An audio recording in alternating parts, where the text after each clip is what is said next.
Good afternoon, sir. Good afternoon. Good afternoon sir. Good afternoon बच्चे. Good afternoon, sir. Good afternoon. Good afternoon, sir. Good afternoon.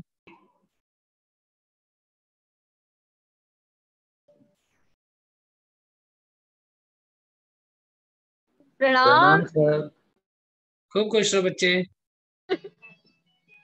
क्यों तुम हंसते हो?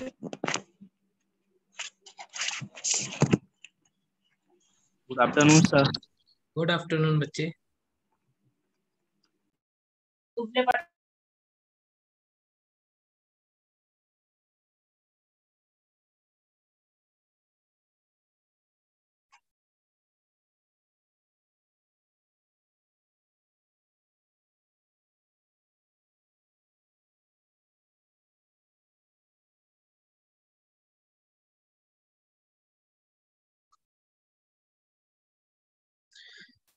चलो आगे पढ़े क्या? लास्ट लेक्चर में जितना पढ़ा था उतना क्लियर है सबको? Yes sir. ओके ओके, तो कंटिन्यू करते हैं हम चैप्टर को नेक्स्ट टॉपिक के साथ में. आज हम देखने वाले हैं रेस्पिरेटरी वॉल्यूम एंड कैपेसिटीज. तो क्या होता है ये रेस्पिरेटरी वॉल्यूम एंड कैपेसिटीज? देखो, इसकी स्टडी को हम बोलते हैं स्पायरोमेट्री. क्या बोलते थे इसकी स्टडी को? स्पायरोमेट्री. स्पायरोमीटर एक इक्विपमेंट होता है, उसके अंदर हम फूंक मारते हैं और वो डिफरेंट टाइप की वॉल्यूम्स जो है उनको पता लगाते हैं. वो डिफरेंट टाइप की वॉल्यूम कौन कौन सी होती है? एक होता है टाइडल वॉल्यूम, एक होता है इंस्पिरेटरी रिजर्व वॉल्यूम. अच्छा, क्या एक एक करके देखते ही जाते हैं. टाइडल वॉल्यूम क्या होता है? नॉर्मल ब्रीदिंग के टाइम पे, जो हम अभी बैठे हुए आराम से रिलैक्स होकर के, तो नॉर्मल ब्रीदिंग के टाइम पर हम जितना एयर ब्रीथ इन करते हैं, इंस्पायर करते हैं या एक्सपायर करते हैं, उस नॉर्मल वॉल्यूम को हम क्या बोल देते हैं? Tidal volume. It is the volume of air that is inspired or expired during normal breathing. Normal breathing के टाइम पे जितना एयर हम इंस्पायर या एक्सपायर करते हैं उसे हम टाइडल वॉल्यूम बोलते हैं. कितना होता है ये वॉल्यूम? 500 ml. 500 ml जो है उसको हम नॉर्मली इंस्पायर करते हैं और एक्सपायर करते हैं. क्या ये पूरा का पूरा एयर एक्सचेंज होगा क्या लंग्स के एल्वियोलाई में जाकर के? क्या ये पूरा का पूरा एयर जो है वो गैसेस एक्सचेंज में पार्टिसिपेट करेगा क्या? No sir. इसमें से कुछ अमाउंट जो होगा वो गैसेस एक्सचेंज में पार्टिसिपेट नहीं करेगा. कौन सा अमाउंट? जो नोज से लेकर के टर्मिनल ब्रोंक्यूल तक प्रेजेंट है. वो सही बात है कि नहीं? तो उस वॉल्यूम को हम क्या बोल देते हैं? उस वॉल्यूम को बोल देते हैं हम डेड स्पेस वॉल्यूम. यानी 500 में से कुछ अमाउंट डेड स्पेस वॉल्यूम जो है वो क्या होता है?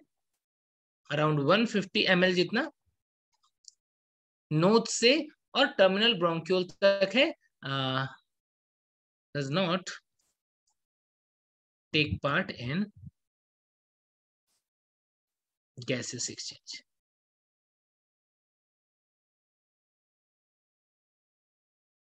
ठीक है, इस वॉल्यूम को हम क्या बोल देते हैं? Dead space volume. अच्छा चलो, 500 मान करके ही करते हैं कि हमने एक बार में 500 ml सांस को वॉल्यूम खींचा. बताओ एक मिनट में हम कितने ml गैस जो है उसे इनहेल और एक्सेल करते हैं? बताओ. 6000 ml. 6000, क्योंकि हमने कल देखा था कि एक बार वेंटिलेशन करते हैं तो लगभग 5 सेकंड का टाइम लगता है. एक बार इंस्पिरेशन एक्सपिरेशन में 5 सेकंड का टाइम लगता है. टोटल हमने देखा था कि एक मिनट में 12 बार, 12 से 16, तो 12 के अकॉर्डिंग किया तुमने, तो 6000 ml के आसपास हम एक मिनट में रेस्पिरेशन में कर लेते हैं. पूरे दिन भर में कितना एयर हम लोग इनहेल करते हैं और एक्सेल करते हैं? करना कैलकुलेट, कितने लीटर? चलो अब देखते हैं इंस्पायरेटरी रिजर्व वॉल्यूम क्या होता है। ये तो नॉर्मल ब्रीदिंग रेस्पिरेशन कर रहे हैं, तो नॉर्मली हमने इंस्पायर किया 500 ml, बट यदि हमें फोर्सफुल इंस्पिरेशन करना हो, यानी हम बहुत सारा सांस खींचना चाहते हैं, तो क्या होगा, मैक्सिमम कितना वॉल्यूम हम इनहेल कर सकते हैं, उससे हम क्या बोलेंगे, इंस्पायरेटरी रिजर्व वॉल्यूम, यानी after tidal volume, after tidal volume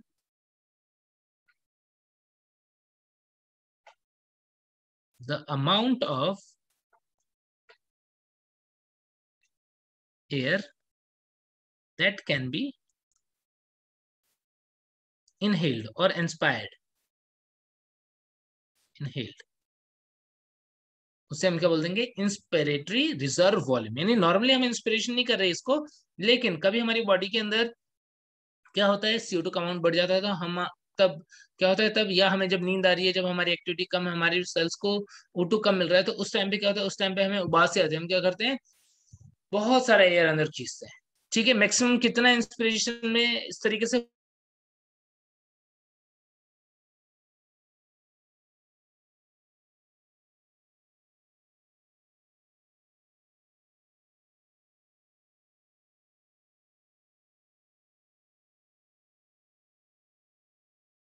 रुक गए क्या सर?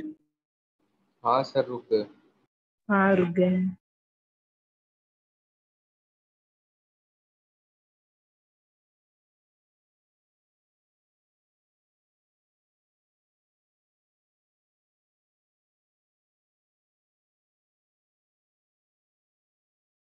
पॉज हो गया क्या? हाँ पता नहीं।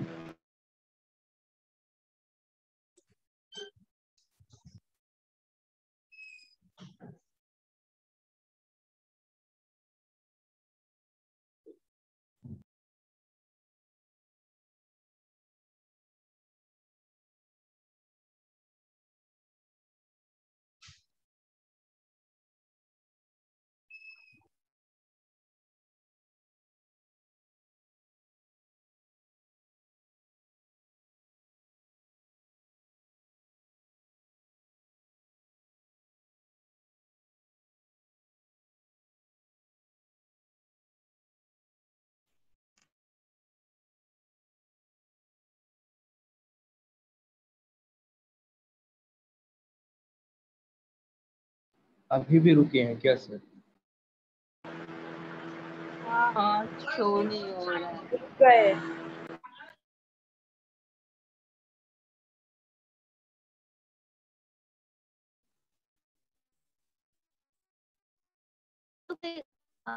रिजल्ट भी क्लियर हुआ है ना?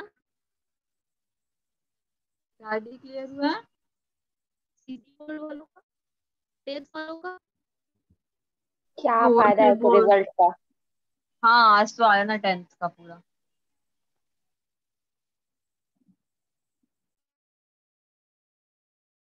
हाईएस्ट कितना गया?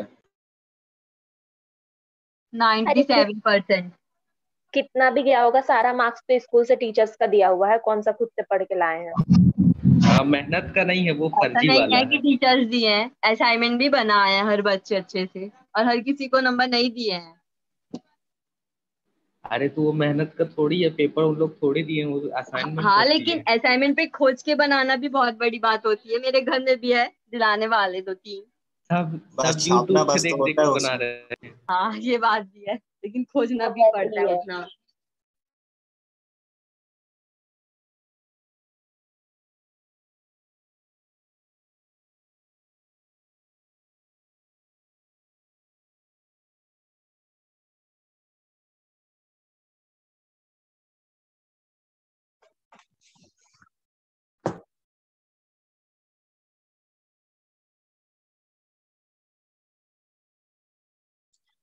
दिख रहा है सब बच्चों को? आवाज आ रही है क्या? Yes sir. हाँ सर। ठीक है, ठीक है। तो एक्सपिरेटरी रिजर्व वॉल्यूम देख रहे थे, amount of the air that can be excelled after tidal volume, यानी नॉर्मल रेस्पिरेशन में जितना एक्सपिरेशन कर रहे हैं, उसके अलावा जो फोर्सफुली हम जितना मैक्सिमम एयर बाहर निकाल सकते हैं उसे बोलते हैं एक्सपायरेटरी रिजर्व वॉल्यूम। तो मैक्सिमम सांस खींचेंगे तो कितना और ले सकते हैं सांस अंदर, 2500 से 3000 ml। और यदि हम एक्सपिरेशन करेंगे तो और कितना एयर बाहर निकाल सकते हैं, 1000 to 1100 ml। अब बात करें रेसिडुअल वॉल्यूम। यदि हमने फोर्सफुली जोर से फूंक मार के सारा एयर जितना हम निकाल सकते थे मैक्सिमम निकाल दिया, तो क्या अब हमारा लंग खाली हो जाएगा क्या, कि अभी भी उसमें एयर प्रेजेंट होगा? प्रेजेंट होगा अभी भी है। तो अब जो प्रेजेंट होगा। यस, तो अब जो एयर उसके अंदर प्रेजेंट होगा उस वॉल्यूम को हम क्या बोलेंगे, residual volume. Means it is the amount of air that remains in lung Sir. even after forceful expiration। Forceful expiration के बाद में भी जो एयर रह जाता है कितना, अराउंड 1100 से 1200 ml, उसे हम बोल देते हैं रेसिडुअल वॉल्यूम। तो ये तो 4 वॉल्यूम हो गए, tidal volume, inspiratory reserve, expiratory reserve, residual volume. अभी मैं तुमको थोड़ा और डिटेल में बताऊंगा ये। इंस्पिरेटरी कैपेसिटी, जब हम इंस्पिरेटरी कैपेसिटी की बात करते हैं तो कितना एयर हम मैक्सिमम इनहेल कर सकते हैं, इसके अंदर हमें टाइडल वॉल्यूम को भी लेना पड़ेगा और इंस्पिरेटरी रिजर्व वॉल्यूम को भी लेगा। इतना मैक्सिमम एयर हम इनहेल कर सकते हैं, यानी टाइडल वॉल्यूम जो है वो तो 500, इंस्पिरेटरी रिजर्व वॉल्यूम जो है वो 2500 से 3000। तो कितना हो जाएगा, ये हो जाएगा 3000 से 3500, यानी अपर वैल्यू ले लिया मैंने 3500 ml। ये हो जाएगा इंस्पिरेटरी कैपेसिटी। बिल्कुल ऐसे ही जब हम एक्सपिरेटरी कैपेसिटी की बात करेंगे तो कितना मैक्सिमम एयर हम बाहर निकाल सकते हैं, तो टाइडल वॉल्यूम के बराबर एक्सपिरेशन नॉर्मल एक्सपिरेशन में, और फोर्सफुल एक्सपिरेशन में एक्सपिरेटरी रिजर्व वॉल्यूम के बराबर।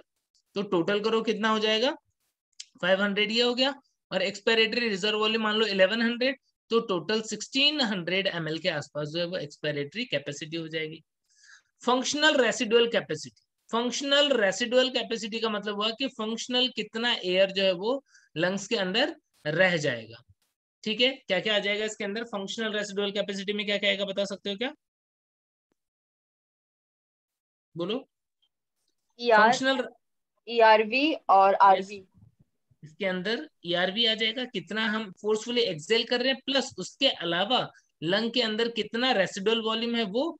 तो ये हो जाएगा कितना तुम्हारा, ERV मान लो 1100 के आसपास, और रेसिडुअल वॉल्यूम जो है वो हो जाएगा कितना, वो हो जाएगा 1200 के आसपास। ठीक है, तो अराउंड 2300 ml के आसपास, 22 to 25 होता है। ठीक है, इतना फोर्स FRC हो जाएगा, फंक्शनल रेसिडुअल कैपेसिटी।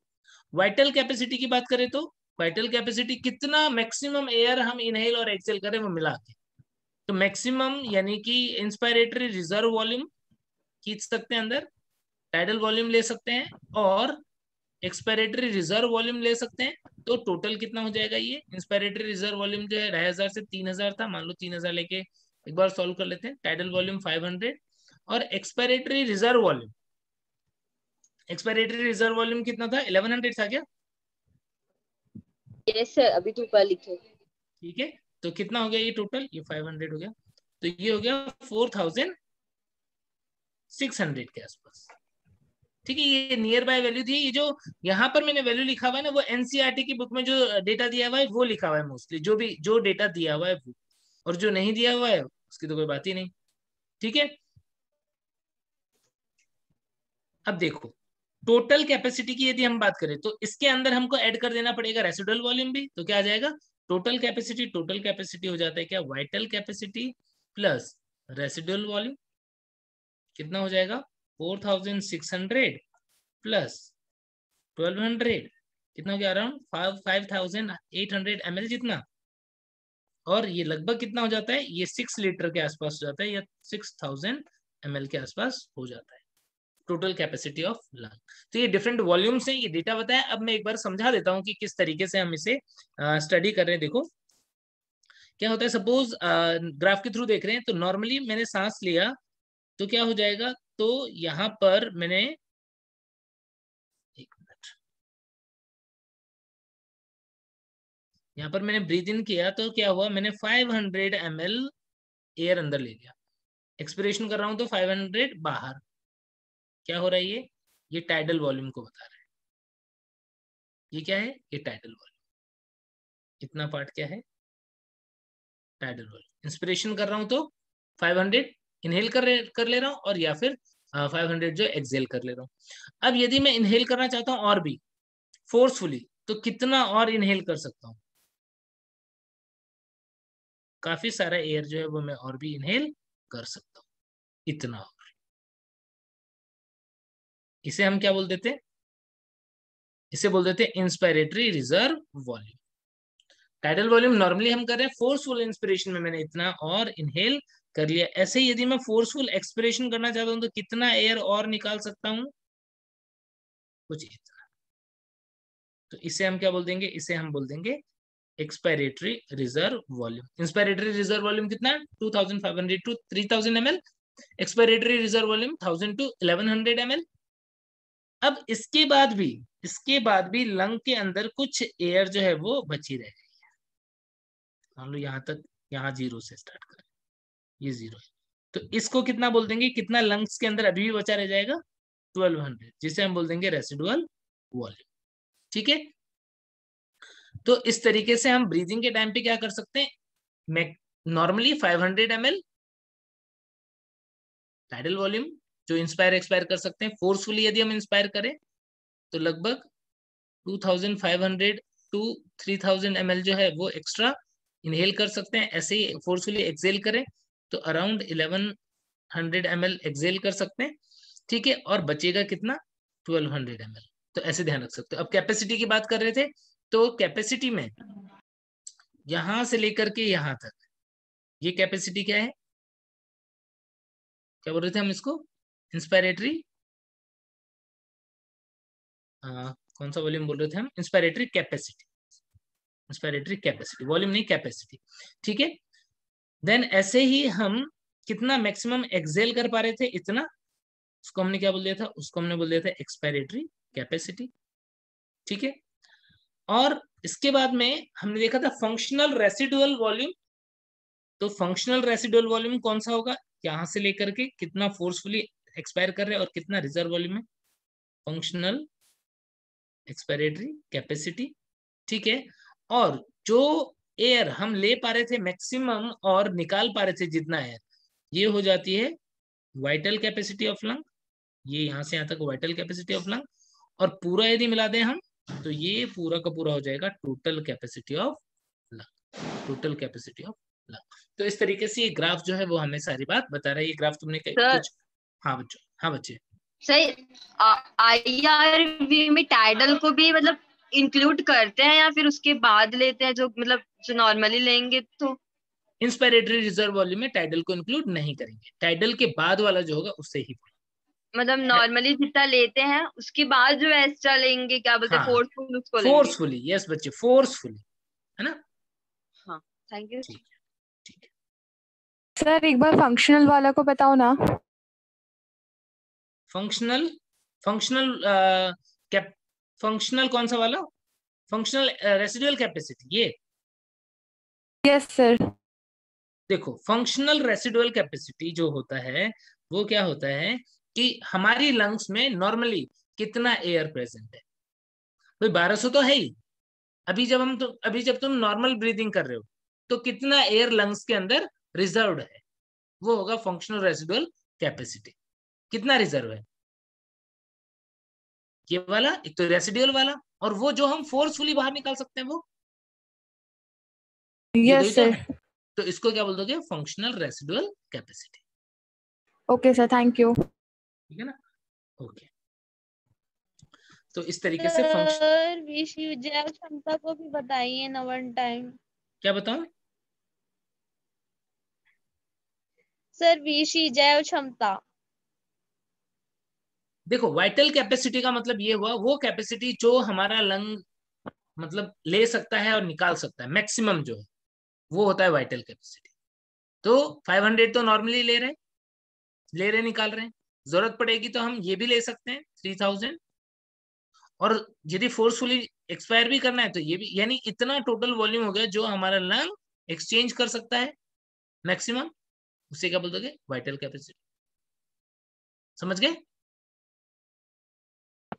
समझ गए ना, जितना मैक्सिमम ओके एक्सचेंज सर। कर। ओके ठीक है, चलो।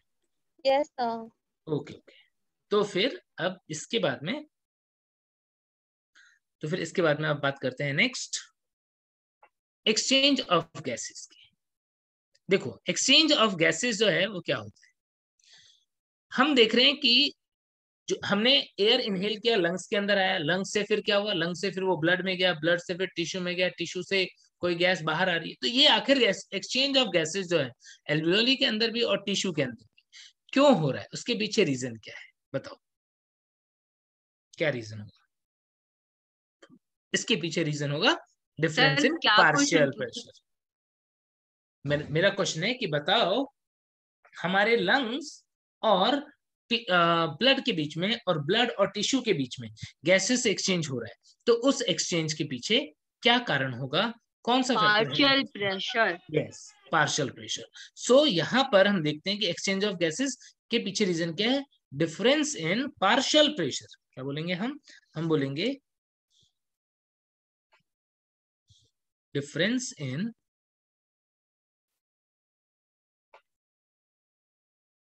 partial pressure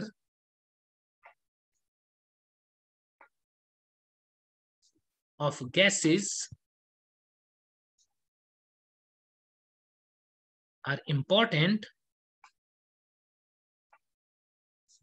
for their exchange and transportation। तो पार्शियल प्रेशर में डिफरेंस जो है उसकी वजह से एक्सचेंज और ट्रांसपोर्टेशन हो रहा है। और ये जो एक्सचेंज होता है गैसेस एक्सचेंज, वो किसकी वजह से होता है? सिंपल डिफ्यूजन की वजह से होता है एक्सचेंज ऑफ गैसेस। हमने जब ट्रांसपोर्ट इन प्लांट चैप्टर पढ़ा था उस टाइम पे भी मैंने बताया था कि गैसों के लिए क्या इंपॉर्टेंट है? Exchange of gases occurs by the means of simple diffusion. केवल और केवल किससे होगा? सिंपल डिफ्यूजन से। अब डिफरेंट प्लेसेस पे पार्शियल प्रेशर कितना होता है O2 का और CO2 का, क्योंकि हम O2 CO2 के एक्सचेंज की बात कर रहे हैं, तो यहां पर वो समझ लेना इंपॉर्टेंट होगा। देखो रेस्पिरेटरी गैसेस O2 की बात करें तो एटमॉस्फेयर में O2 का कॉन्सेंट्रेशन बहुत ज्यादा है। कितना? 159 mm ऑफ Hg। किसमें दिया हुआ है? mm ऑफ Hg में दिया हुआ है। ठीक है। CO2 का कॉन्सेंट्रेशन यदि देखें या पार्शियल प्रेशर देखें तो 0.3 mm ऑफ Hg। एल्वियोली में ऑक्सीजन जो है, अब देखो एल्वियोली में क्या होगा, जब हमने एयर इंस्पायर किया तो हमारे लंग्स के अंदर ऑलरेडी जो प्रेजेंट था कुछ वॉल्यूम जो था, क्योंकि भाई ज्यादा क्या है वहां पर? CO2 है, CO2 निकल भी रही है, O2 तो यूज कर रहा है, CO2 निकल रहा है, तो CO2 कुछ मिक्स हो जाएगी, यानी क्या हो जाएगा? ऑक्सीजन का पार्शियल प्रेशर कम हो जाएगा। एटमॉस्फेयर में 159 है तो एल्वियोली में कितना? 104। डीऑक्सीनेटेड ब्लड में 40 mm ऑफ Hg होता है, ऑक्सीजनेटेड ब्लड में 95 mm ऑफ Hg होता है, और टिश्यू के अंदर 40 mm ऑफ Hg होता है। ये ऑक्सीजन का पार्शियल प्रेशर है। CO2 का क्या देखा? एटमॉस्फेयर में 0.3, एल्वियोली के अंदर 40, डीऑक्सीनेटेड ब्लड के अंदर CO2 ज्यादा होगा 45 mm of Hg, blood oxygenated blood में 40 होगा, टिश्यू में 45 होगा। तो ये जो पार्शियल प्रेशर में डिफरेंस है इसकी वजह से ही क्या होता है? इसकी वजह से ही गैसेस एक्सचेंज हो जाता है। कैसे होगा समझो, ये डायग्राम तो एनसीईआरटी वाला डायग्राम है, ठीक है, इसको समझ रहे हैं हम। देखो मैं डायग्राम बना रहा हूं यहाँ पर,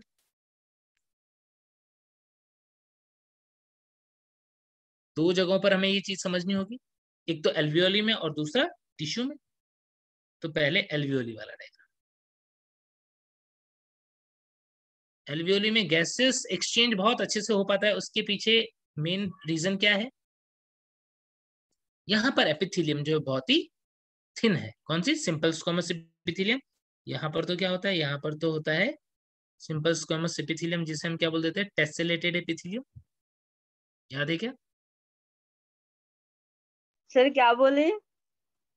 जो सिंपल स्क्वामस एपिथेलियम होता है उसे हम क्या बोलते हैं? और उसे हम बोलते हैं टेसेलेटेड एपिथेलियम, हिंदी में बोलते हैं लहरदार उपकला, तरंगित उपकला। पेविमेंट भी तो होता है सर, उसका एक और नेम। हाँ हाँ, और यहाँ पर भी एल्वियोली के अंदर भी हम क्या देखते हैं, सिंपल स्क्वामस एपिथेलियम, न्यूमोसाइट्स जो है वो प्रेजेंट है,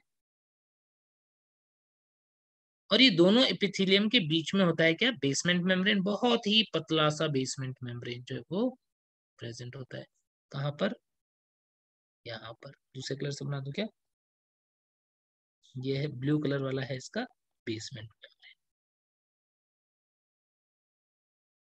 ये बेसमेंट। ठीक है, अब पार्शियल प्रेशर यहाँ पर यदि हम देख रहे हैं, क्योंकि एटमॉस्फेयर में, यहाँ एटमॉस्फेयर में देखो, एटमॉस्फेयर में PO2 कितना है, 159 mm ऑफ Hg। PCO2 कितना है, 0.3 mm ऑफ मरकरी Hg। अब हमने क्या किया, सपोज एयर को इंस्पायर किया, यहां से एयर जो है वो इनहेल किया, लंग्स के अंदर है, लंग्स के अंदर ऑलरेडी जो एयर प्रेजेंट थी उसके साथ में मिक्स हो गया, मिक्स होने की वजह से ऑक्सीजन का पार्शियल प्रेशर थोड़ा सा कम हो गया। कितना हो गया, तो 104 mmHg। ठीक है, यहां से आ रहा है क्या, डीऑक्सीनेटेड ब्लड, कैपिलरी है, मान लो इधर से आ रहा है डीऑक्सीजनेटेड ब्लड। इस डीऑक्सीनेटेड ब्लड के अंदर ऑक्सीजन का पार्शियल प्रेशर कितना है, 40 था क्या? यस अब देखो, अब तुम्हें दिख रहा है पार्शियल प्रेशर में डिफरेंस है, डिफ्यूजन होगा, higher concentration to lower concentration और higher partial pressure to lower partial pressure, तो इसीलिए ऑक्सीजन जो है वो क्या हो जाएगा, डिफ्यूज होकर के कैपिलरी में आ जाएगा।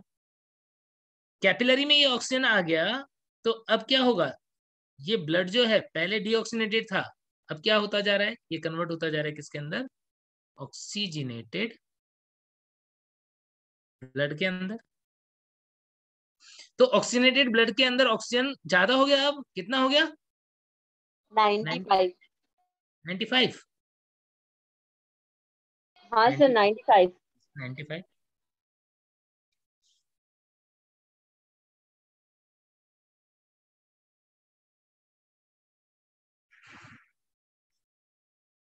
95। mmHg। अब ये ऑक्सीनेटेड ब्लड में कन्वर्ट हो गया, तो समझ गए, ये पल्मोनरी आर्टरी जो है, ये डायग्राम के अंदर जो पल्मोनरी आर्टरी है, ये क्या करेगी, आर्टरी का काम क्या होता है, हार्ट से ब्लड को लेके जाना, ये ब्लड को लेके जा रही है कहाँ पे, लंग्स में, लंग्स में लेके जा रही है, डीऑक्सीनेटेड से ऑक्सीनेटेड हो जाएगी। और पल्मोनरी वेन जो है, वेन का काम क्या होता है, हार्ट तक ब्लड को पहुंचाना, तो पल्मोनरी वेन के थ्रू हार्ट तक ये ऑक्सीनेटेड ब्लड आ जाएगा। पल्मोनरी सर्कुलेशन भी दिख रहा है तुम्हें, डबल सर्कुलेशन भी यहाँ पर ही तुम साथ साथ में समझते जा रहे हो। अब लेफ्ट वेंट्रिकल से क्या होगा, ये सिस्टेमिक आर्टरी के थ्रू पहुंचेगा कहां पर, टिश्यूज के अंदर।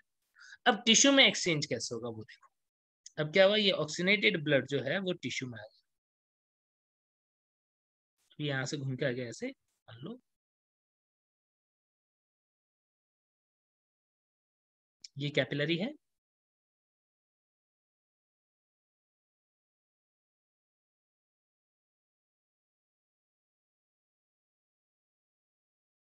इसके पास में है टिश्यू फ्लूइड और टिश्यू, मेनली हम टिश्यू में देखेंगे, टिश्यू फ्लूइड के बारे में बात नहीं कर रहा हूं।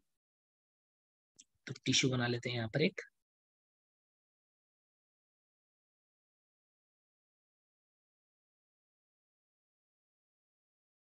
यह है सेल या टिश्यू, और ये था एल्वियोली, और ये कैपिलरी है। अब देखो, यहां से ऑक्सीनेटेड ब्लड आया, ऑक्सीनेटेड ब्लड के अंदर ऑक्सीजन कितना है,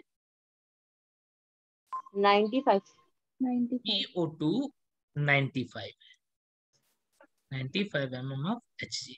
और टिश्यू के अंदर अभी हमने देखा था PO2 कितना था, 40 mm Hg। ओके, ये डेटा ध्यान रखना है, ये डेटा ध्यान रखना है, ये याद रखोगे तो बहुत आसान हो जाएगा। तो अब क्या हो जाएगा, अब ऑक्सीजन का पार्शियल प्रेशर यहाँ पर ज्यादा है, सेल के अंदर या टिश्यू के अंदर कम है, ऑक्सीजन क्या हो जाएगा, यहाँ से इधर आ जाएगा, डिफ्यूजन हो गया ऑक्सीजन का। अब इस ऑक्सीजन को सेल जो है वो यूज कर लेगा किसके लिए, ऑक्सीडेशन के लिए, अपने जो रेस्पिरेटरी फूड है उसको ऑक्सीडाइज करने के लिए, ताकि एटीपी बना पाए।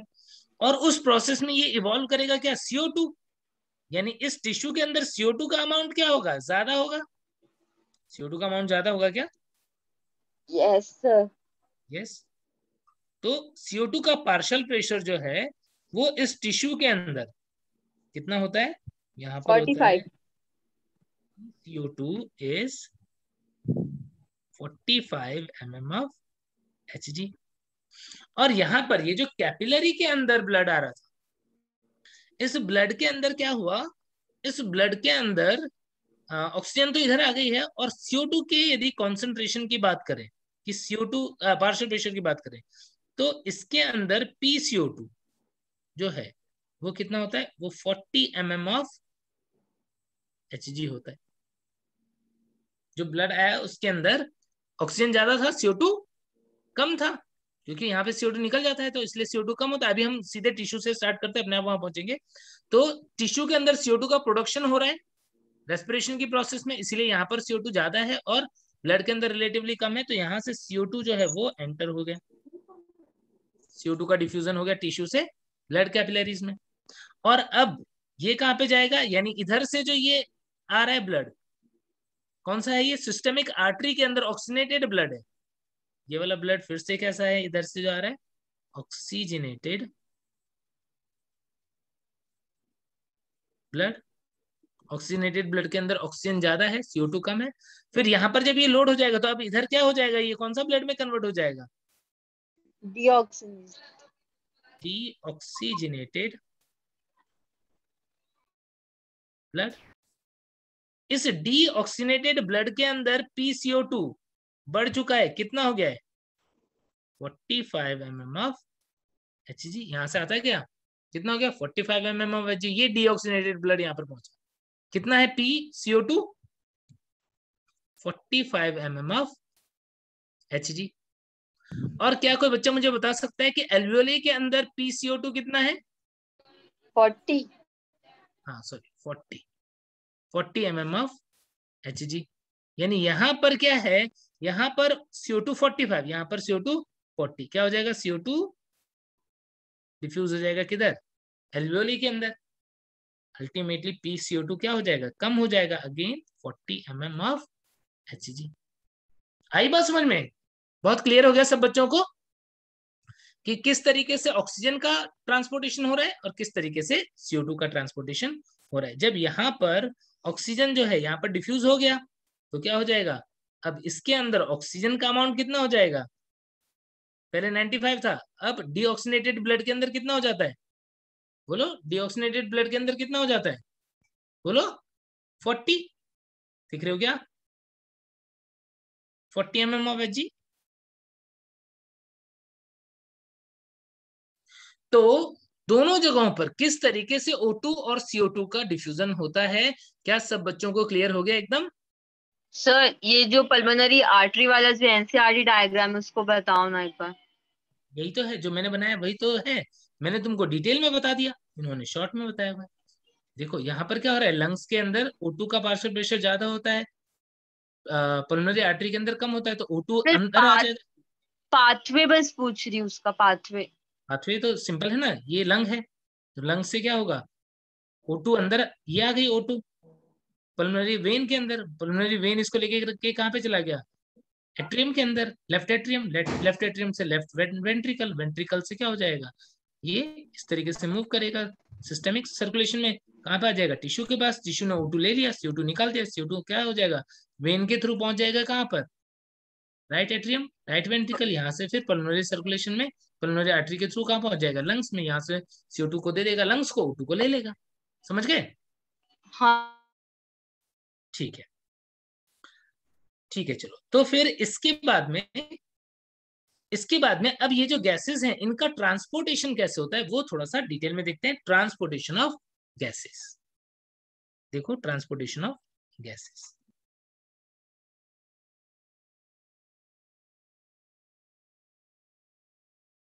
देखो अगेन जब हम ट्रांसपोर्टेशन की बात कर रहे हैं तो क्या होता है, ऑक्सीजन और CO2 की बात करें तो maximum amount of oxygen is transported by haemoglobin.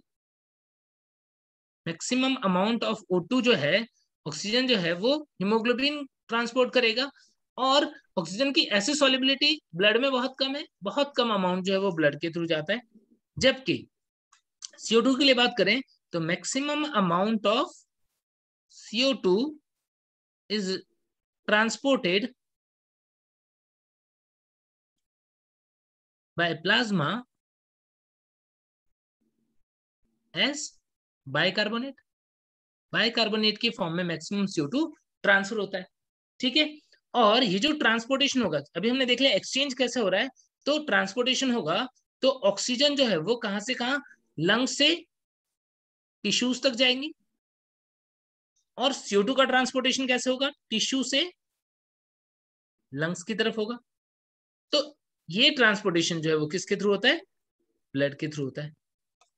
ठीक है, अब एक एक करके डिटेल में समझेंगे कि सबसे पहले ऑक्सीजन का ट्रांसपोर्टेशन कैसे होता है।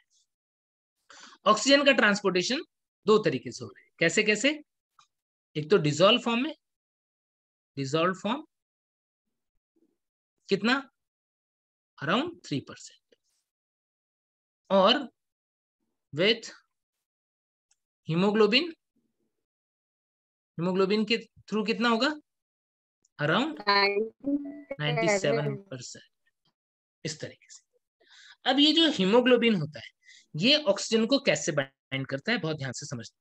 देखो, एक हीमोग्लोबिन जो होता है उसके अंदर तुम्हें पता होगा, HbA की बात करें तो नॉर्मल हीमोग्लोबिन के अंदर 2 अल्फा चेन होता है, 2 बीटा ग्लोबिन होता है, सबके पास क्या होता है, Fe+2 होता है, यानी 4 क्या हो जाएगा, Fe+2 हो जाएगा। तो इसका मतलब क्या हुआ कि इसका मतलब मैं बोल सकता हूं कि हीमोग्लोबिन हैज 4 यूनिट्स, 4 यूनिट है उसके अंदर, 2 अल्फा 2 बीटा, और आयरन जो होता है वो Fe+2 कंडीशन में होता है। जब ये ऑक्सीजन को कैरी करता है तो ऑक्सीजनेशन होगा, ऑक्सीडेशन नहीं होगा, क्या होगा, oxygenation.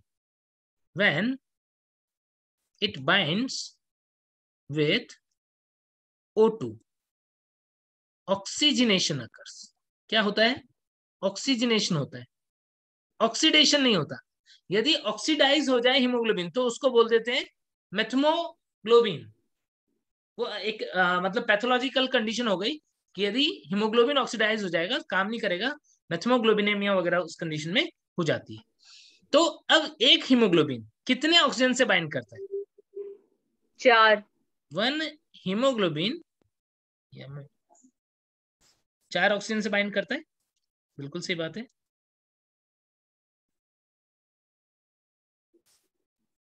One haemoglobin binds with 4 O2। क्यों, क्योंकि 4 यूनिट है। जब हम लिखते हैं, नॉर्मली जब हम लिखते हैं तब कैसे लिख देते हैं, तब तो हम लिख देते हैं Hb+O2। क्या लिख देते हैं, HbO2। सही कि गलत है, सही कि गलत है, O4 होना चाहिए ना, O4 होना चाहिए क्या, यहाँ 4O2 होना चाहिए क्या, नहीं, ये बिल्कुल सही है। क्यों, क्योंकि यदि हमें एक एक स्टेप को दिखाना है तो फिर हमें ऐसे दिखाना पड़ेगा कि 4 यूनिट है, 4Hb+1O2 क्या बन गया, 4Hb या Hb4O2। 4 पहले नहीं लिखना चाहिए, 4 हमें नीचे लिख देना चाहिए।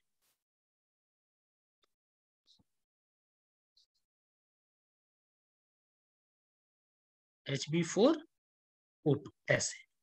अभी एक ऑक्सीजन जुड़ा है, फिर क्या होगा, फिर ये Hb4O2, फिर इसके पास एक ऑक्सीजन और जुड़ जाएगा, क्या बन जाएगा, Hb4O4। फिर इसके बाद में Hb4O4 जो है इसके पास एक ऑक्सीजन और जुड़ जाएगा, क्या बन जाएगा, Hb4O6। और फिर इसके बाद में एक ऑक्सीजन और जुड़ जाएगा यहाँ पर, क्या बन जाएगा, Hb4O8। ये है, इस तरीके से बन रहा है। समझ गए कैसे इसने 4 O2 जो है उन्हें बाइंड किया, इस तरीके से बाइंड किया। तो इसे हम सिंप्लीफाइड फॉर्म में ऐसे लिख सकते हैं, ये बिल्कुल सही है। क्लियर हो गई बात। अब यहाँ पर हीमोग्लोबिन जो है बच्चों, उसमें एक बात और ध्यान रखना, जैसे हीमोग्लोबिन की स्ट्रक्चर में बनाऊं ऐसे ही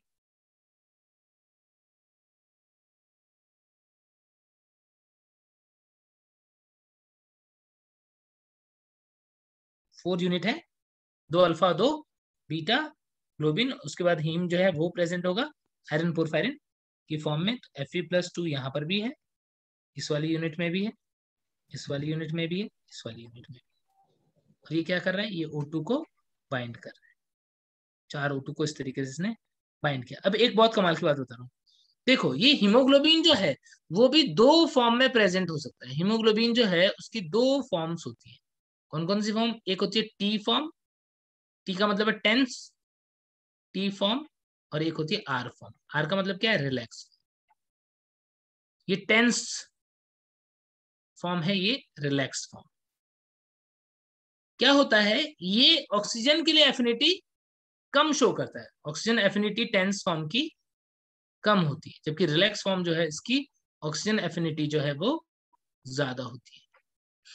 क्या होता है, पहला ऑक्सीजन यहाँ पे मुश्किल से जुड़ेगा, लेकिन जैसे ही एक ऑक्सीजन जुड़ गया ये क्या करता है, इसको कन्वर्ट कर देता है किसके अंदर, रिलैक्स फॉर्म के अंदर। दूसरा ऑक्सीजन आसानी से जुड़ता है, तीसरा और आसानी से जुड़ता है, चौथा और आसानी। जितना ऑक्सीजन जुड़ता जाएगा उतना ही ये प्रमोट करेगा नेक्स्ट ऑक्सीजन के जुड़ने को, और ये ज्यादा इजीली ऑक्सीजन को अपने से बाइंड करता जाए। तो इस तरीके से ऑक्सीजन की बाइंडिंग होती है, और एक हीमोग्लोबिन जो है वो 4 O2 को बाइंड करता है। यदि इसको हम कैलकुलेशन की पॉइंट ऑफ व्यू से देखें कि जो 1 ग्राम हीमोग्लोबिन है, 1 ग्राम हीमोग्लोबिन ये कितने O2 से बाइंड करता है। 1 ग्राम हीमोग्लोबिन बाइंड्स विथ, पता है किसी को कितना ऑक्सीजन से बाइंड करता है, 1.34 ml ऑफ ऑक्सीजन। कितने से बाइंड करता है, 1 लीटर ब्लड,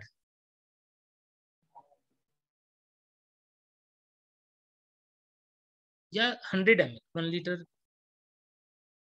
1 लीटर नहीं सॉरी 100 ml, 100 ml के according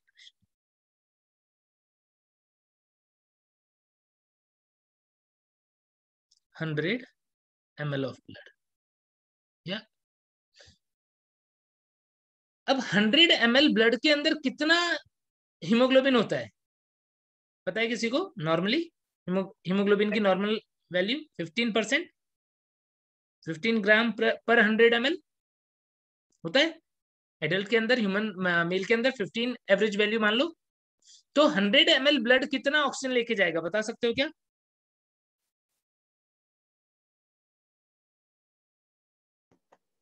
20 ml। Yes, around 20 ml oxygen जो है वो लेकर के जाएगा 100 ml ब्लड। ठीक है, अब ये ऑक्सीनेटेड ब्लड जो है वो 20 ml ऑक्सीजन को लेके जा रहा है, लेकिन क्या करेगा, केवल 25% या 5 ml जो है वो टिश्यू को देगा। Only 5 ml is delivered to the tissue. यानी डीऑक्सीनेटेड ब्लड के अंदर ऐसा नहीं है कि वो पूरा ऑक्सीजन से खाली होता है, 75% ऑक्सीजन अभी भी उसके अंदर बाइंडेड कंडीशन में होता है, किसके अंदर, डीऑक्सीनेटेड ब्लड के अंदर। तो इस तरीके से ऑक्सीजन जो है वो ब्लड के थ्रू सप्लाई हो रहा है टिश्यू को। इतनी बात क्लियर हो गई क्या?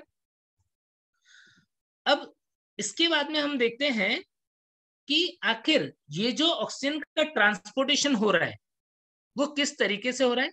ऑक्सीजन के ट्रांसपोर्टेशन को समझाने के लिए बोर इफेक्ट जो है वो एक इंपॉर्टेंट फिनोमेना है। हीमोग्लोबिन से बाइंड होता है वो तो हमने देख लिया। अब बोर इफेक्ट क्या होता है,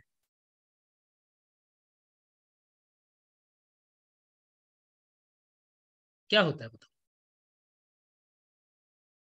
देखो बहुत ध्यान से समझना, थोड़ी सी कॉम्प्लिकेटेड सी चीज है एक बार, लेकिन मैं तुम्हें बहुत इजी लैंग्वेज में बताऊंगा। यदि एक बार में ध्यान से सुन लोगे तो परमानेंटली समझ में आ जाएगा। बोर इफेक्ट होता है कि यदि हम बहुत सिंपल तरीके से देख रहे हैं कि ऑक्सीजन के पार्शियल प्रेशर में डिफरेंस है, तो इसकी वजह से ऑक्सीजन की लोडिंग अनलोडिंग होगी या ट्रांसपोर्टेशन होगा ये तो बहुत आसानी से समझ में आ रहा है। लेकिन इसका एक दूसरा पहलू भी है कि CO2 का ज्यादा होना, यानी ऑक्सीजन अपनी नॉर्मल पार्शियल प्रेशर की वजह से जो जा रहा है वो तो जा ही रहा है, लेकिन CO2 का ज्यादा होना भी ऑक्सीजन के रिलीज होने को प्रमोट करता है। Means amount of CO2 increases, amount of CO2 increases the delivery or dissociation of O2 at tissue level.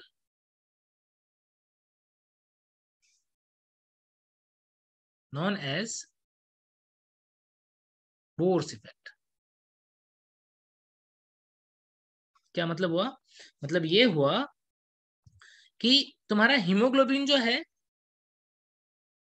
HbO2 या Hb4O8, ये जो है पहुंच गया कहां पर? पहुंच गया टिश्यू लेवल पे।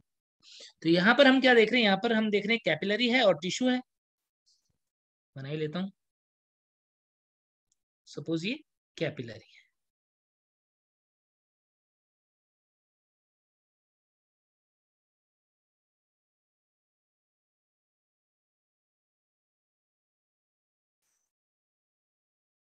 और यहाँ पे ये जो है वो इधर टिश्यू है। टिश्यू कैपिलरी के अंदर क्या है? कैपिलरी के अंदर हीमोग्लोबिन है जो कि ऑक्सीजन से बाइंड हो गया है। हीमोग्लोबिन Hb4O8 या HbO2 भी लिख सकते हो, कोई दिक्कत नहीं। और इसकी स्ट्रक्चर हमने देखी थी अभी। क्या स्ट्रक्चर हमने देखी थी? कि ये कुछ इस तरीके से 4 यूनिट थी वहां पर,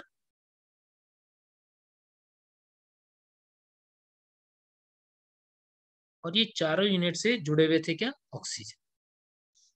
ऑक्सीजन जो है वो यहाँ पर जुड़ा हुआ है।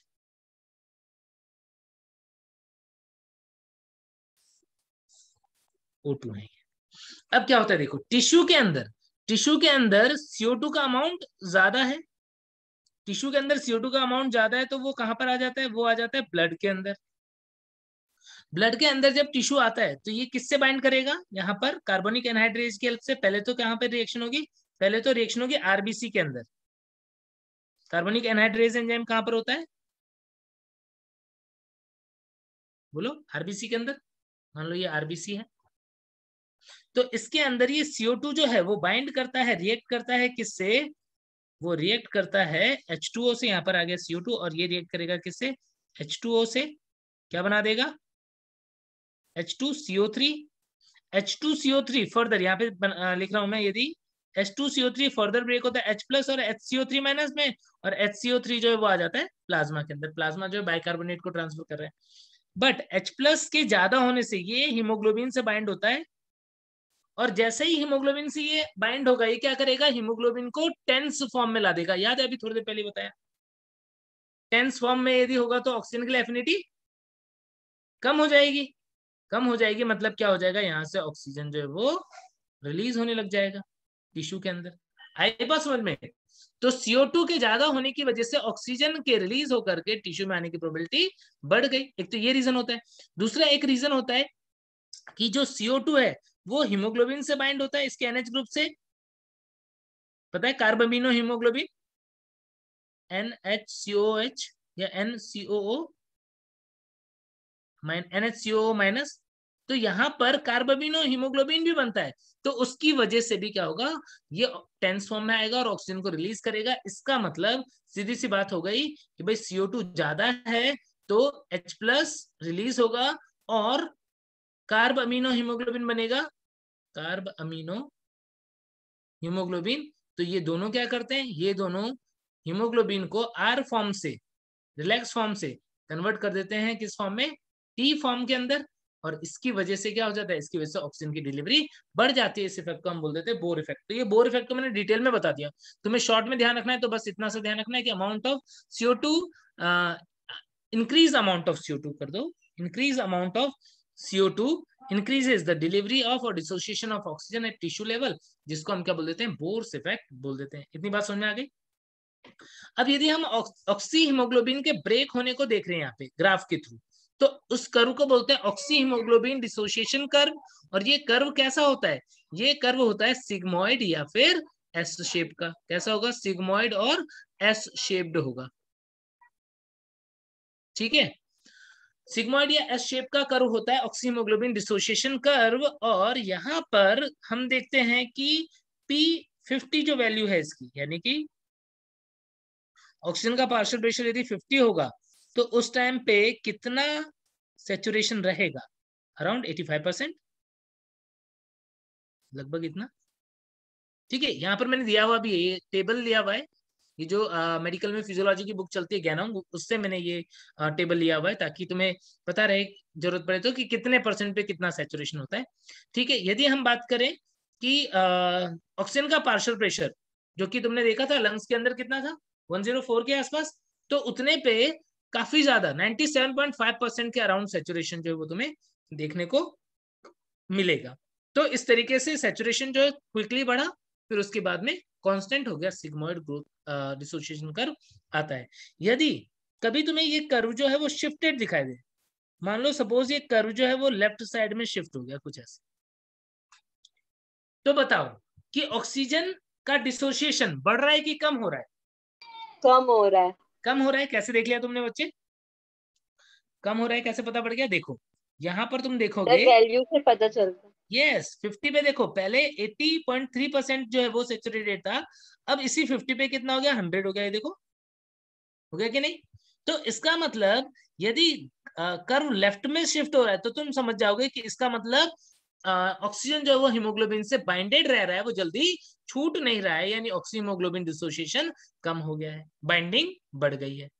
यदि ये कर्व राइट में शिफ्ट हो जाए, यदि ये कर्व जो है वो राइट में शिफ्ट हो जाए, राइट में शिफ्ट करते रुको कुछ इस तरीके से, यदि राइट में शिफ्ट हो जाए तो इसका मतलब डिसोसिएशन बढ़ गया है कि कम हो गया है? बढ़ गया। बढ़ गया है, डिसोसिएशन बढ़ गया है। क्यों? क्योंकि अब की बार यही 50 पे तुम देखोगे तो तुम्हें कम ऑक्सीहीमोग्लोबिन दिखेगा। सबको रीड करना आ गया ग्राफ? तो यहाँ पर फीटल हीमोग्लोबिन के केस में ये वाला ग्राफ जो है वो हमें HbF के केस में, फीटल हीमोग्लोबिन जो है उसके केस में देखने को मिलता है जहां पर उनकी ऑक्सीजन बाइंडिंग कैपेसिटी ज्यादा होती है। छोटे बच्चों में जो हीमोग्लोबिन होता है उसमें HbF का अमाउंट ज्यादा होता है और वो ज्यादा ऑक्सीजन को बाइंड कर सकता है। और हीमोग्लोबिन का डिसोसिएशन बढ़ेगा कब? ग्राफ इधर कब होगा? ये वाला कंडीशन कब मिलेगा? जब H+ क्या हो, ज्यादा की कम? सर वियोजन पूछ रहे हैं ना? हाँ, वियोजन कब बढ़ेगा, डिसोसिएशन कब बढ़ेगा? H+ की वैल्यू बढ़ेगी और pH की वैल्यू कम होगी, मतलब यानी pH कम हो, CO2 temperature maximum, CO2 maximum, temperature ज्यादा हो, और DGP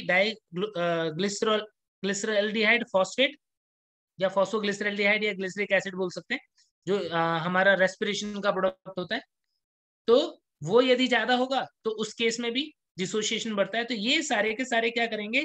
ये सारे के सारे प्रेजेंस होंगे, तो shifting of curve to right, right direction में शिफ्ट हो जाएगा, मतलब डिसोसिएशन क्या हो जाएगा? Dissociation of oxy haemoglobin increases. क्या सबको ग्राफ भी समझ में आ गया? टिश्यू को कैसे ऑक्सीजन डिलीवर कर रहा है, उसमें ऑक्सीजन का पार्शियल प्रेशर के साथ CO2 का रोल जो है वो भी समझ में आ गया सबको। तो अब इसके बाद में देखो CO2 का ट्रांसपोर्टेशन, कि CO2 जो है वो किस तरीके से ट्रांसपोर्ट होता है। देखो CO2 के ट्रांसपोर्टेशन की यदि हम बात कर रहे हैं तो CO2 का मैक्सिमम अमाउंट जो है वो किसकी फॉर्म में ट्रांसपोर्ट हो रहा है? अभी हमने देखा था मैक्सिमम ट्रांसपोर्टेड एज बाइकार्बोनेट। हाँ सॉरी बाइकार्बोनेट, कार्बोनेट नहीं, बाइकार्बोनेट, एज बाइकार्बोनेट। कितना? अराउंड 70%। और as carb amino haemoglobin, carb amino haemoglobin, haemoglobin के साथ में भी बाइंड होकर के कुछ अमाउंट जाता है, कितना, अराउंड 22 to 25%। 20 रुको रुको, कार्ब अमीनो हीमोग्लोबिन की फॉर्म में कितना जाएगा? कार्ब अमीनो हीमोग्लोबिन की फॉर्म में 20 to 25% चला जाएगा, सही क्या डेटा? 20 to 25%। ठीक है, और बाकी का किस फॉर्म में जाएगा? डिसॉल्व फॉर्म में चला जाएगा। कितना डिसॉल्व फॉर्म में चला जाता है? 5 to 7%। 7%। इन डिसॉल्व्ड फॉर्म कितना? लगभग 7%। ठीक है, तो इस तरीके से अब ये जो बाइकार्बोनेट की फॉर्म में ट्रांसफर हो रहा है वो कैसे ट्रांसफर होता है? देखो, तुमको पता है कि कैपिलरीज के अंदर क्या है? आरबीसी है,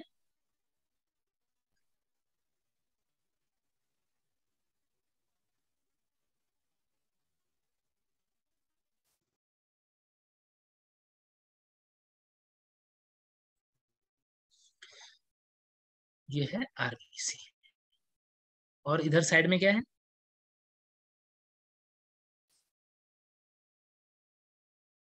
ये है टिश्यू।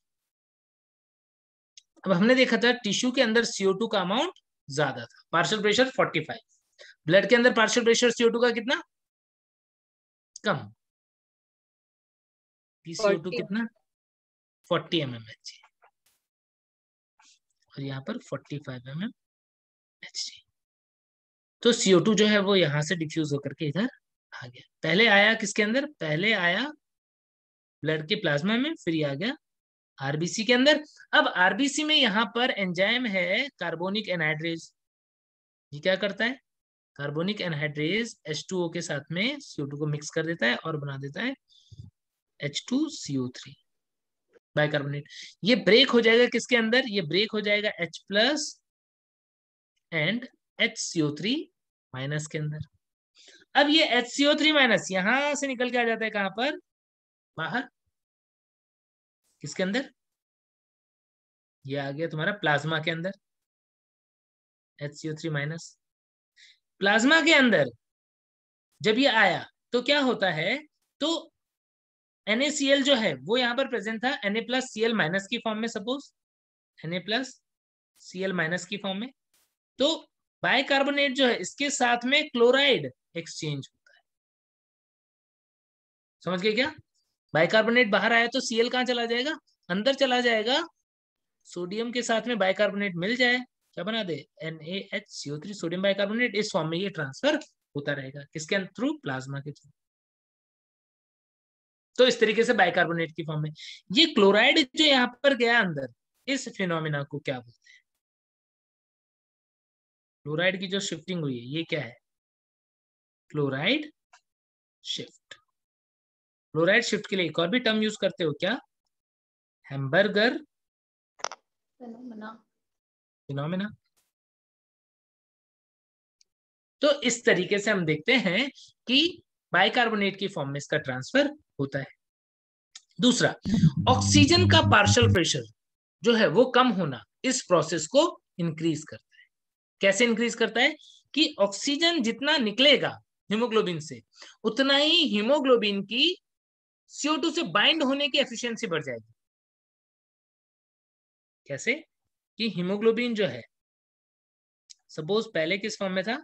पहले इसमें ये था KHHB की फॉर्म में, ठीक है। अब जब इसके अंदर ऑक्सीजन HbO2 ऐसे है। अब क्या हुआ? अब हमने देखा कि यहाँ पर ऑक्सीजन के पार्शियल प्रेशर की वजह से क्या होता है? डिफरेंस की वजह से कुछ ऑक्सीजन जो है वो यहाँ से रिलीज हो जाएगा। एक मिनट रुको, ये एसिडिक पहले नहीं है।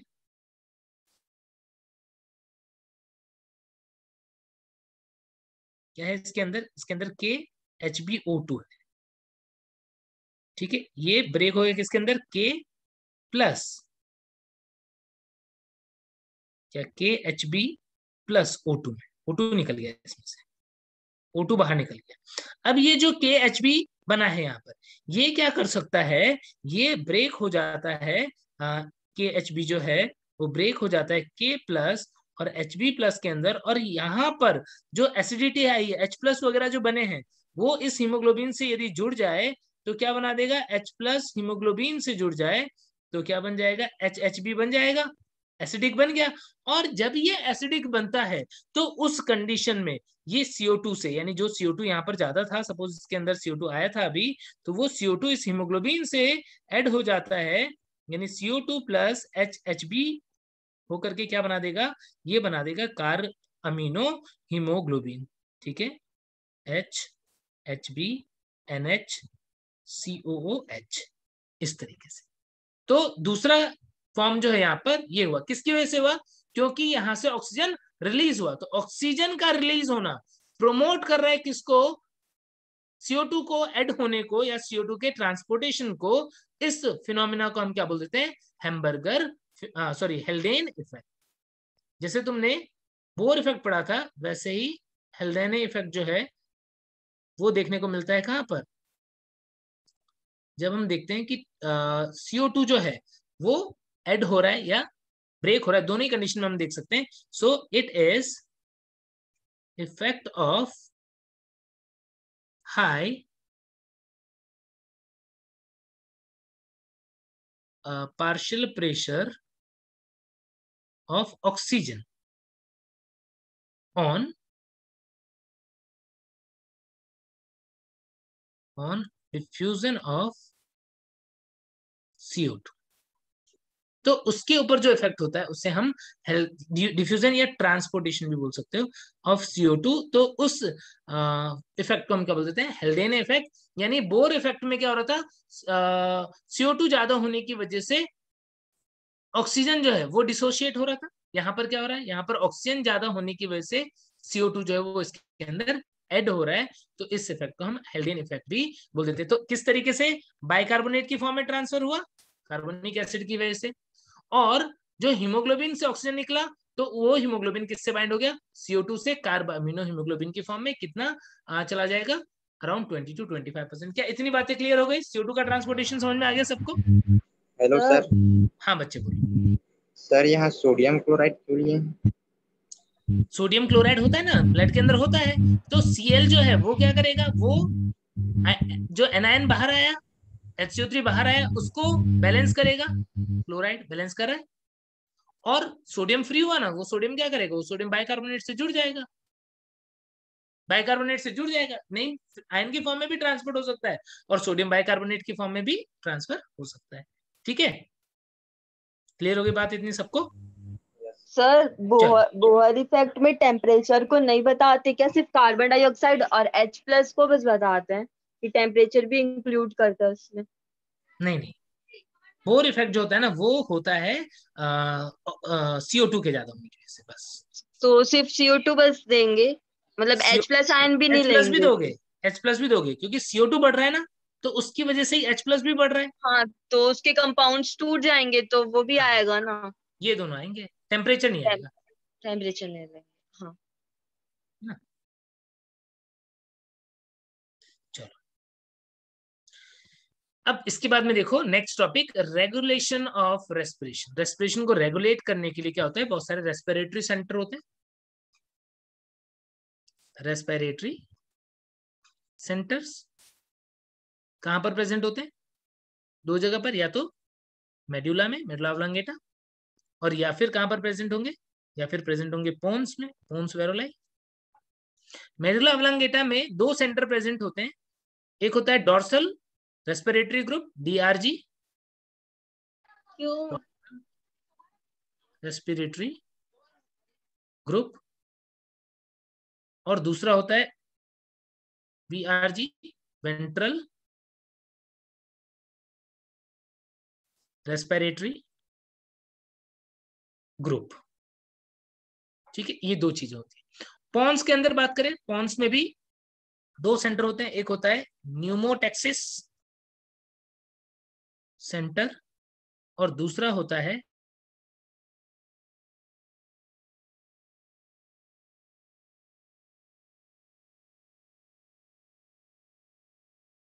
RCC। सर तो अटक गए लगता है। हाँ मेरे को भी लग रहा है पॉज हो गया।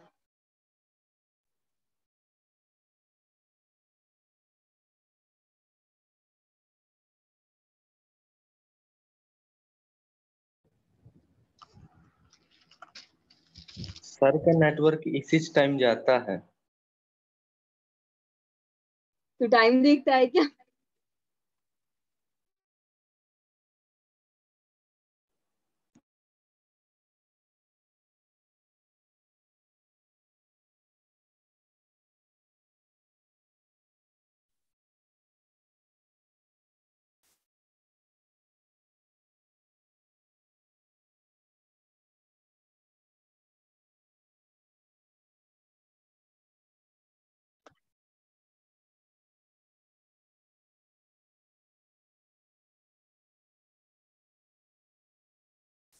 ठीक है, चलो तो फिर तो यहाँ पर ये डायग्राम में तुम्हें बहुत अच्छे से दिख रहा है कि ये डोर्सल रेस्पिरेटरी ग्रुप है। यहां से जो सप्लाई है वो किसको मिला, देखो लंग्स के अंदर एक तो डायफ्राम को और एक एक्सटर्नल इंटरकॉस्टल मसल को।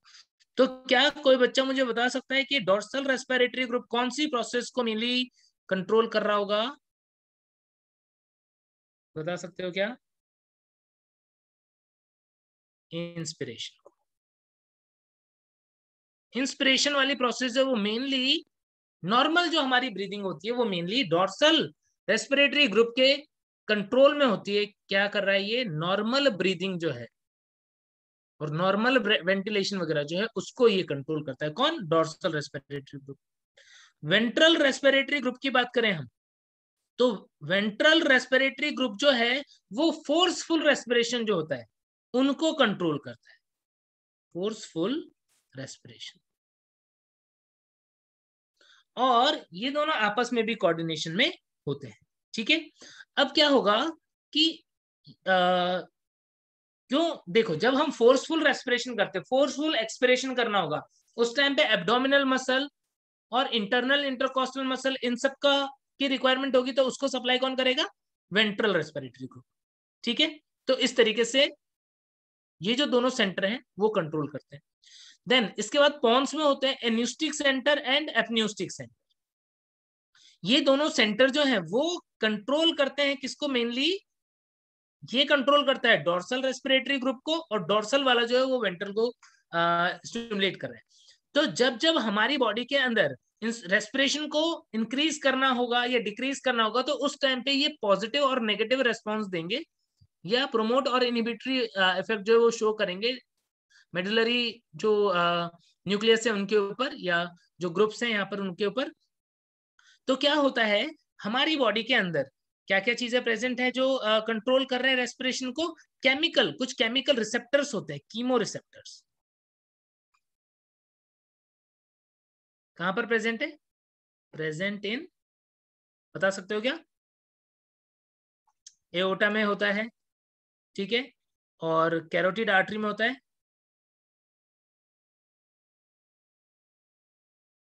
कैरोटिड आर्टरी क्या बोलते हैं इसको हम? एओर्टिक बॉडी और कैरोटिड बॉडीज। तो ये प्रेजेंट होते हैं। अब क्या होता है जब भी बॉडी के अंदर क्या होगा? CO2 का अमाउंट ज्यादा हो और इसकी वजह से क्या होगा? H+ का अमाउंट ज्यादा होगा। तो ये जो कैरोटिड बॉडी और एओर्टिक बॉडीज हैं ये क्या हो जाएंगे? ये स्टिमुलेट हो जाएंगे। और ये स्टिमुलेट होकर के क्या करेंगे? ये हमारे जो रेस्पिरेटरी सेंटर है उनको इंफॉर्मेशन दे देंगे कि भाई ब्लड के अंदर CO2 ज्यादा हो गया, H+ ज्यादा हो गया, सांस लो, इंस्पिरेशन करो। डोर्सल ग्रुप जो है वो इंस्पिरेशन करने लग गया, या जरूरत पड़ रही है तो वेंट्रल रेस्पिरेटरी ग्रुप भी जो है इससे हेल्प कर रहा है और हम जो है वो उसको बैलेंस करने लगे। तो इस तरीके से बॉडी के अंदर क्या होते हैं? कुछ स्पेसिफिक सेंसिटिव ऑर्गन होते हैं। ये यहाँ पर भी इनके अलावा जो ये कीमो रिसेप्टर है वो मसल्स पे भी होते हैं। जब हम एक्सरसाइज करेंगे तो उस टाइम पे मसल पे भी ऐसे रिसेप्टर्स होते हैं जो हमारे इन सेंटर्स को एक्टिवेट करते हैं ताकि ब्रीदिंग रेट बढ़ जाए। और साथ में कुछ सेंट्रल नर्वस सिस्टम जो होते हैं वहां पर भी कुछ ऐसे रिसेप्टर्स होते हैं, यानी chemo receptors in brain. Brain में भी कीमो रिसेप्टर्स होते हैं या सेंट्रल नर्वस सिस्टम में, जो एक्टिवेट होते हैं किससे, CO2 और H+ से, और इन सिस्टम्स को एक्टिवेट करते हैं ताकि हमारी ब्रीदिंग जो है वो तेज हो जाए, कम हो जाए, उन्हें कंट्रोल करने का भी काम करते हैं। क्लियर हो गई बात? इसके अलावा एक और रिफ्लेक्स है जिसे हम क्या बोल देते हैं, जिसे हम बोलते हैं हैरिंग ब्रीवर रिफ्लेक्स। क्या होता है ये? इसके अंदर होता है एल्वियोलाई जो है उसके अंदर होते हैं स्ट्रेच रिसेप्टर। क्या होते हैं? Stretch receptor. तो जब हम इंस्पिरेशन करते हैं, जब हम सांस लेते हैं तो क्या होगा, तो जब हम इंस्पिरेशन करेंगे तो एल्वियोलाई जो है वो क्या होगी, स्ट्रेच होगी। तो जब वो एक लिमिट से ज्यादा स्ट्रेच होती है तो ये रिसेप्टर जो है वो क्या करते हैं, वो ब्रेन को इनहिबिटरी रेस्पॉन्स के लिए सिग्नल भेज देते हैं। तो इस रिफ्लेक्स को कि ज्यादा हम सांस ले तो हमारा जो एल्वियोलाई है वो एक लेवल तक ही स्ट्रेच हो, उसके बाद में फिर एक्सपिरेशन स्टार्ट हो जाए, उसमें हेल्प करता है कौन, ये स्ट्रेच रिसेप्टर्स। जब भी ये स्टिमुलेट होगा, इंस्पिरेशन जब ज्यादा होगा उस टाइम पे ये स्टिमुलेट होगा और क्या करेगा, और ये प्रमोट कर देगा किसको, प्रमोट करवाएगा किसको, expiration by respiratory centre. Clear हो गई बात सबको? तो रेस्पिरेटरी सेंटर जो है उसको इनहिबिट करने में हेल्प करता है कौन, उसको इनहिबिट करने में ये हैरिंग ब्रॉर रिफ्लेक्स जो है वो हेल्प करता है ताकि हमारा इंस्पिरेशन वाला प्रोसेस जो उसको रोक दे कौन, ये जो रेस्पिरेटरी सेंटर है वो। इतनी बात क्लियर हो गई सबको? Hello sir. हाँ बच्चे बोल। सर एक बार वेंट्रल का एक बार फिर से बताइए तो। देखो डोर्सल वाला जो है वो नॉर्मल रेस्पिरेशन को कंट्रोल करता है। वेंट्रल रेस्पिरेटरी सेंटर जो है वो क्या करेगा, जब बॉडी के अंदर फोर्सफुल ब्रीदिंग की रिक्वायरमेंट होगी उस टाइम पे ही एक्टिव होगा। यानी अभी हम सांस ले रहे हैं तो कौन कंट्रोल कर रहा है, सिर्फ डोर्सल वाला, वेंट्रल वाला कुछ नहीं कर रहा। लेकिन तुम जैसे ही थोड़ा दौड़ भाग कर लोगे तब क्या होगा, उस केस में हमें जल्दी जल्दी सांस लेना होगा या फोर्सफुली ब्रीथ करना होगा यदि, तो उस टाइम पे क्या होगा, डोर्सल वाला जो है वो स्टिमुलेट करेगा वेंट्रल को, वेंट्रल वाला क्या करेगा, बॉडी के अंदर जो अदर सपोर्टिंग जो मसल है जो फोर्सफुल एक्सपिरेशन में हेल्प करते हैं उनको भी स्टिमुलेट करेगा कि भाई फोर्सफुली एक्सपिरेशन करो, इंस्पिरेशन करो। इस तरीके से रेस्पिरेशन रेट को कंट्रोल करेगा कौन, वेंट्रल वाला। क्लियर हो गई बात? Yes sir, thank you sir. Okay बच्चे, अब इसके बाद में हम बात कर लेते हैं रेस्पिरेटरी डिसऑर्डर। देखो क्या होता है रेस्पिरेटरी डिसऑर्डर, वही जो हमारी एनसीईआरटी में दी उतनी बातें कर रहे हैं। अस्थमा, अस्थमा वो कंडीशन है जहां पर हम क्या देखते हैं, जहां पर हम देखते हैं कि कुछ एलर्जेंस वगैरह के आने की वजह से हमारे जो रेस्पिरेटरी ट्रैक्ट होता है जिसके अंदर ब्रोंकाई, ब्रोंक्यूल्स वगैरह होते हैं, इवन ट्रैकिया वगैरह होता है, उसके अंदर म्यूकस सिक्रेशन बढ़ जाता है, इन्फ्लामेशन होता है, स्वेलिंग हो जाएगी, म्यूकस सिक्रेशन बढ़ जाएगा, साथ ही मसल जो है वो ट्रेकियलिस मसल जो है वो कॉन्ट्रेक्शन हो जाएगा। क्या क्या होगा इसके अंदर, अस्थमा के अंदर, इन्फ्लामेशन हो रहा है, म्यूकस जो है बढ़ जाएगा, स्वेलिंग जो है हो जाएगी, देन इसके बाद में ट्रेकियलिस मसल जो है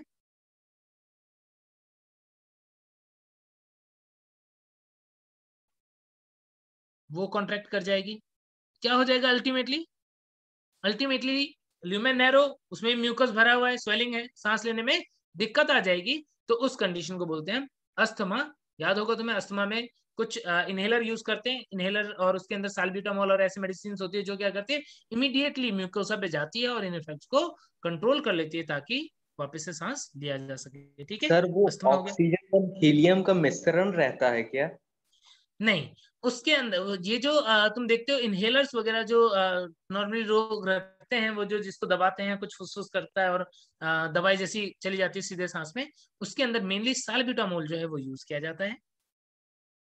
देन देखो ब्रोंकाइटिस, हाँ ब्रोंकाइटिस जो है उसके अंदर हम क्या देखते हैं, ब्रोंकाई जो है उसका इन्फ्लामेशन हो जाता है, स्वेलिंग हो जाएगी, वहां पर ईचिंग होगी, कफ होगा, रेगुलर कफिंग होगी। तो ऐसा होता है ब्रोंकाइटिस में, डिफरेंट रीजन से हो सकता है। एम्फीसेमा वो कंडीशन होती है जिसके अंदर हम क्या देखते हैं, जिसके अंदर हम देखते हैं कि एल्वियोलाई जो है उसकी वॉल डैमेज हो जाती है। क्या होगा, गैसेस एक्सचेंज के लिए सरफेस एरिया कम हो जाएगा, रेस्पिरेटरी सरफेस कम हो जाएगा। एम्फीसेमा में cigarette smoking is one of the very important cause. और ऑक्यूपेशनल रेस्पिरेटरी डिसऑर्डर तुमने पहले भी पढ़ा है कि जो स्टोन वर्कर होते हैं, ग्राइंडिंग फैक्ट्री में काम करते हैं, स्टोन ग्राइंडिंग, तो उनको क्या हो जाता है, उनको सिलिकोसिस होने के चांस होते हैं। ऐसे ही जो कोल इंडस्ट्रीज में काम करते हैं उनको क्या होता है, उनको न्यूमोकोनियोसिस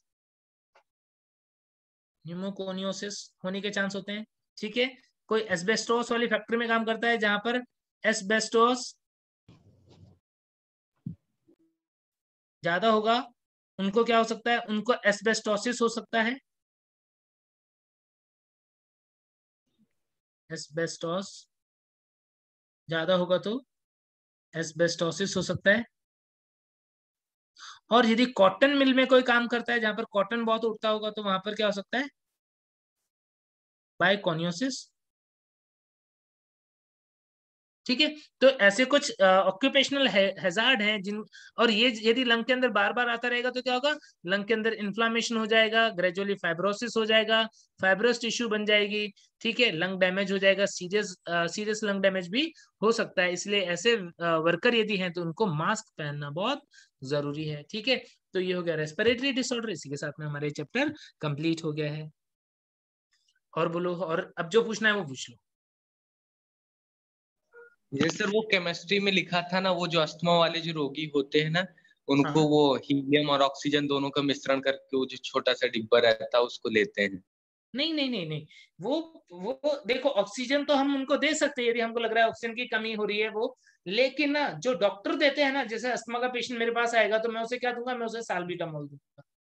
कैप्सूल की फॉर्म में होता है, उसमें डालते हैं, थोड़ा सा घुमाते हैं तो वो क्या होता है, क्रश हो जाता है और वो दवाई आ जाती है उसके अंदर, और उसको ऐसे जोर से सांस के साथ में खींचते हैं, सीधे ट्रेकिया में जाता है, लंग्स में जाता है और क्या कर देता है, और उसके ये जो मैंने बताया जो जो भी अस्थमा में हो रहा है उन सबको रोक देता है ना। तो सर ऑक्सीजन हीलियम वगैरह देना हो तो सपोर्टिव है, इससे कुछ ज्यादा बेनिफिट नहीं होगा हमें। ऑक्सीजन और हीलियम इन प्रोसेस को नहीं रोकेगा, ये जो प्रोसेस मैंने बताया इसे नहीं रोकेगा।